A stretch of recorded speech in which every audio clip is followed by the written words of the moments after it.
Good day, everyone. Good day, madam. Good day, everyone.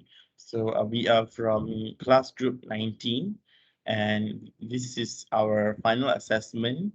And the topic of our issue is ways to manage diversity in healthcare setting. So I'll start by introducing my members, which are which is me, Joginder Singh and Lakshya Harjinder Singh, acting as the chairperson for today's meeting.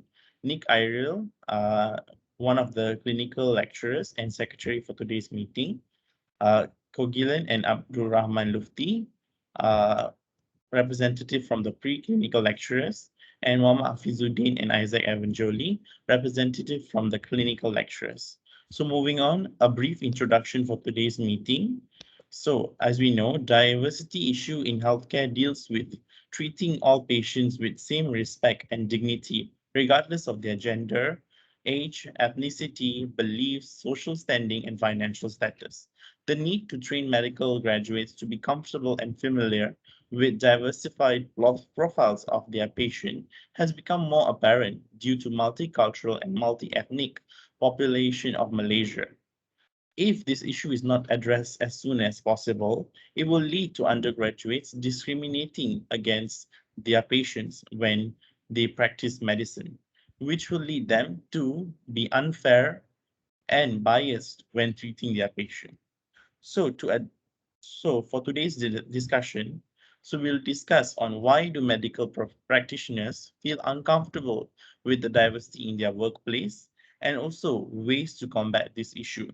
So I would like to give this opportunity to the faculty members to share their ideas on why do medical practitioners feel uncomfortable with diversity in their workplace. All right. Thank you, Mr. Chairperson. I would like to be the first one to talk about this. So, the first reason why the medical practitioners feel uncomfortable with diversity in their workplace is because they are lacking experience working in a diverse environment. During their medical study, they tend to study and work only with their narrow circle of friends. They only interact with their close fellows because they do not feel any necessity to talk with other people. As a result, communication problems will definitely arise when they are working with the new health workers and patients with diverse backgrounds. If we take Sarawak General Hospital as an example, the patients are multiracial. There are Malay, Chinese, and other local Sarawakian patients can be found there. Hence, the medical students who rarely interact with people other than their friends will have huge trouble communicating in the hospital's letter. The second reason is due to personal and religious beliefs that some of the medical students hold.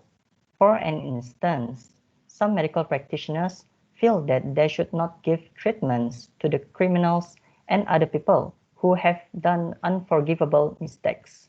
The medical practitioners believe that treating the bad people means they are supporting their bad actions. That is why they might feel uncomfortable treating those patients who have bad records or have done sinful actions. As a consequence, this personal belief will indirectly cause them to give unfair or unjust service and treatment to the patients at the hospitals. This is it for the second reason.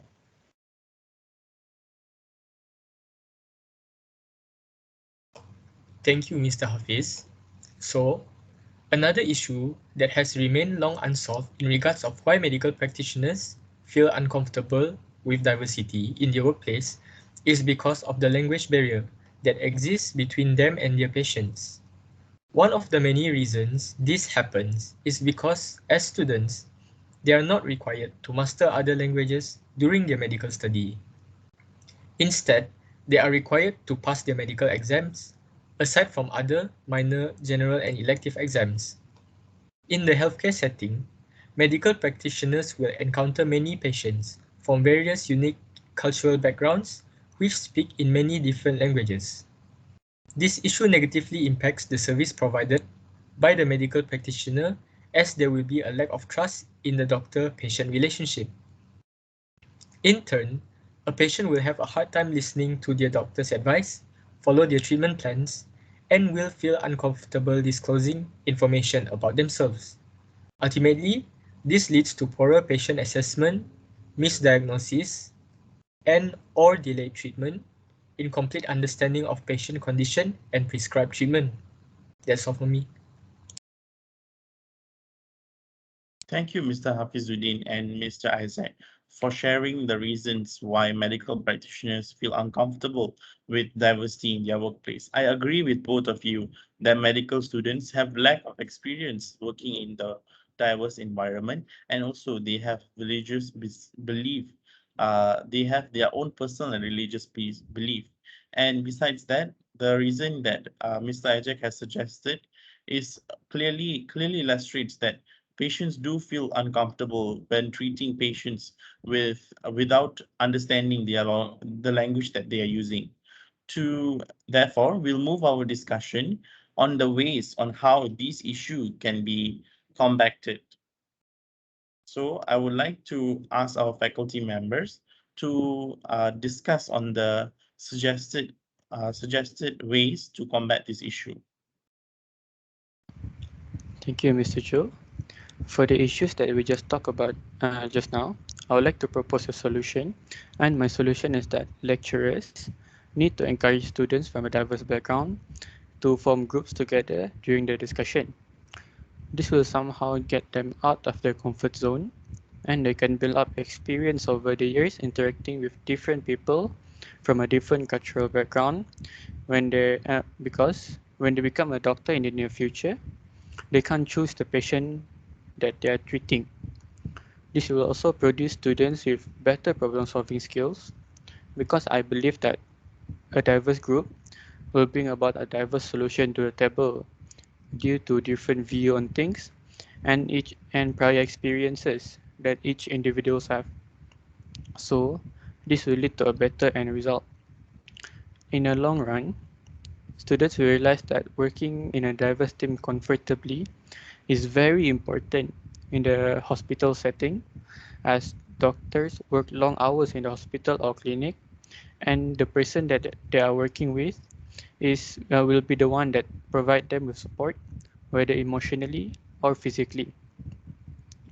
Students will also be able to train their communication skills early on by interacting with a lot of people from culturally different backgrounds, and hopefully they can become a non-judgmental doctor in the near future. In a summary, this method will help the student to be more mature and more realistic because staying inside a comfort zone is not a privilege someone has all the time. Last but not least, this will train the students' problem-solving skills and communication skills when they are dealing with someone that has a different opinion on a particular matter. That is all I have for my point. I'll pass it on to Mr. Kogi.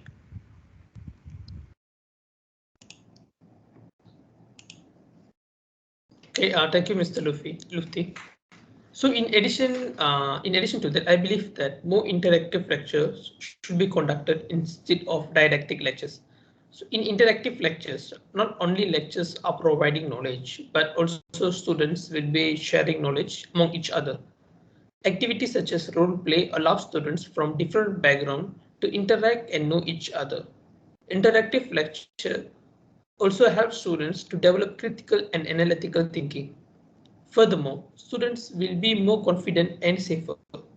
Students who learn about different cultures during their undergraduate years feel more comfortable and safe with these differences later in life. This allows them to interact in a wider range of social groups and feel more confident in themselves as well as in their interaction with others. Activities such as demonstration allow students to understand diversity better as they need to understand the topic before educating others. This can be an early exposure for students towards diversity and help them to prepare mentally to engage with diversity in workplace. Students will be also more open-minded. Naturally, by exposing students to a diverse range of opinion, thoughts, and cultural background, students are encouraged to be more open-minded later in life. This will make them open to new ideas and be able to attain a greater comprehension on a topic by making in different points of view. Moreover, students will become more empathetic, promoting awareness and creating a personal connection with diverse cultures can prevent students from developing prejudice later in life. This allows them to empathize the people different from themselves since they are more aware of the experience someone of a different race and cultural group may face. So that is all for my point. I would like to pass this to Mr. Nick. Thank you, Mr. Kogi. And for the last solution on how we can overcome the issue is conduct a talk about diversity in healthcare settings. And the talk is delivered by the experienced medical practitioners. By conducting a talk, the students can have the knowledge of diversity in healthcare in the stance of a physician. This is because clinicians can share their experience in giving services to the patient with different backgrounds. They can share some useful and important tips for the students. For example, by telling the students that they need to put themselves in the patient's shoes while giving the treatment and also display excellent bedside manners while assessing the patients. So students can use these tips to have a clear picture regarding diversity that currently occur in our healthcare system. Next, the clinician can inform the student that they need to be culturally competent to become a good physician. Cultural competence is important as it will help medical practitioners to have a good relationship with their patients despite of different beliefs, and this will enhance their communication skills, also improve their skill in giving their services to the patients. To summarize my point, their experience in handling with diversity need to be shared as this will guide the students and give them more awareness about the impact of diversity towards the healthcare system. This in turn will help them a lot in their future to create their own approach toward the diversity issue in their career. That's all from me.